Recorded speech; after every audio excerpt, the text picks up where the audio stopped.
Hindi kasi may pasabog ang ICI na kesyo ila-livestream na daw nila after anak ng wetek. Pagkatapos matapos ni Romualdez, ila-livestream nyo na mga animal. Naku po, wala ka talaga kayong kwenta. Gago! Ay sus! Ay sus! Nakakairita, no? Pagkatapos mag-appear ni Romualdez, ngayon nyo lang napag-desisyon na ila-livestream. Sabi nga, aanuhin mo pa ang manok kung patay na ang buhaya. Hindi, walang gano'n. Aanuhin mo pa ang damo kung patay na ang kabayo. Yun ang sabi, di ba? Yun yung kasabihan. May sarili tayong version.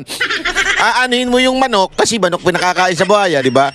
Aanuhin mo yung manok kung patay na yung buhaya. Kayo naman, pinag-uuto nyo yung mga Pilipino, buti na lang may social media. Hindi kasi mamaya papaliwanag natin na unya, relax lang. Masyado ka mainit banat ba eh. Sisimula pala, nagiinit na ulo mo. Kasi naman nakakainit ng ulo yun. Nung pagkagising ko, di sarap-sarap ng sleep ko. Talagang, sarap. Matangin na pagbasa ko. Ila-livestream na. Parang tayong ginago eh. Alam mo kung bakit tayo parang ginago? Paliwanag ko sa inyo Mas okay na sana kung pinanindigan nyo eh. Okay na sana kung pinanindigan nyo na ayaw namin mapunta to sa politika, ayaw namin to, kaya pa-private na lang namin itong usapin na ito. Okay na eh. Di ba? Parang, sige na nga, wala tayong magawa. Ganyan talaga buhay eh. Diba?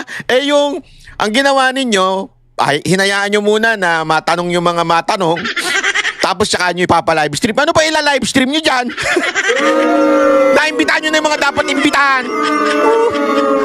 Hindi. Kayo, sige, tanongin ko kayo. Ano pa ila-livestream nila dyan? Papapuntahin nyo ba uli si Romualdez dyan? Hindi nyo nga mapatawag si Saldicon. Tagal nyong pa-cancel yung passport. Init ng ulo mo, banat ba ya? Kasi nga kakabuisit eh. Para bagang niloloko talaga tayo eh. Napaka-perfect nun eh. Yung aanuin mo pa yung damo kung wala na si si Marcos tuloy Sorry. Then nakita ko kasi picture ni Marcos dito. Aanuin mo pa yung damo kung wala na ang kabayo. Gago! Ay sus, banat ba eh. Ikaw talaga, bumanat ka na naman. Hindi kasi nakakabuisit eh. Hindi ko ba kayo nabibuisit? Ilagay nyo nga dyan sa comment section kung ako lang ang nabuisit. Nabuisit ako eh. Diba, para mas okay na, panindigan na nga yan. Ganyan na talaga, wala tayong magawa eh. Talagang para hindi mamulitika, wala sa politika, ganun eh. Kaya lang mas lalo tayo niloko eh. Imbitahan natin si Romualdez 2 beses. Pagkatapos siya, taka natin announce na pwede ng live stream. Ewan! Sabi nga, Pilipinas, ang hirap mong mahalin. Buti na lang maraming kamahal-mahal sa Pilipinas. Diba?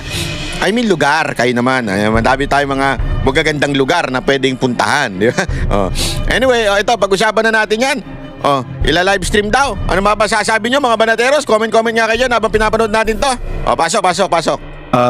Justice Andres Reyes, you have the floor, sir. Yes, I'd like to thank Senator Pangilinan, Animo, and Senate President Vicente Soto for this invitation. We thank you because Pareho kaya sila ng sponsor ni Marcoleta? Peace! Hindi, tinatanong ko lang naman. Hindi kasi gusto ko na rin pa-sponsor. Kasi alam mo, nakakaingit yung mga Koreano eh. Di ba? Yung mga buhok ng Koreano. Parang gusto ko na rin ng kakatulad ng ganun eh. Tapos magpatangos ako ng ilong, tapos, gaganong-ganon. Saka sila nagpa-sponsor. our laws, our creation needs more powers, more refinement. Again, I will just echo what you have said earlier, that this thing is outrageous and makes me cry that how can these people get away with 500 billion pesos? How come? Sabi nga.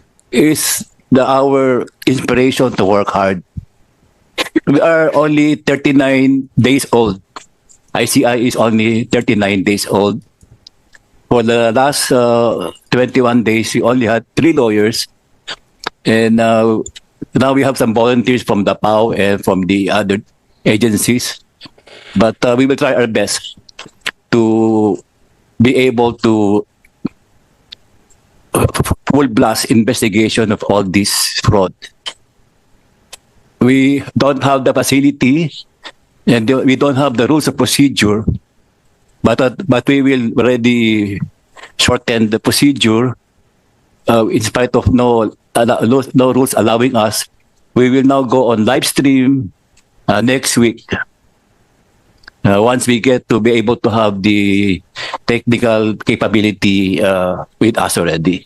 So again, I repeat, we will be doing live stream next week. Nako, next. And thank you po. May repeat pa siya. Parang, alam mo, nung pinapanood ko nung binabasa ko yung mga reaksyon ng mga tao sa social media, lalong nainis eh. Totoo, lalong nainis nung napakinggan nung itong sinasabi na kesyo live stream ang ICI. Maraming nainis lalo na buwisit kasi parang it's too late. Sabi nga, it's too late, baby. It's not too late. Di ba? Thank you, Justice Reyes, and that is welcome news that the ICI will do live streaming of its proceedings. Para sila nagbobulahan, ano? Welcome niyo siya. Maganda yan. People would like to know the facts of these cases and would like to be updated as to the developments and the progress of the investigation. And a live streaming of the proceedings will definitely address this concern of the public. Thank you very much. Secretary Babe Singson, do you have an opening statement? Please go ahead. You have the floor. Thank you very much, Senator Pangilinan, and good afternoon to Senate President Tito Soto.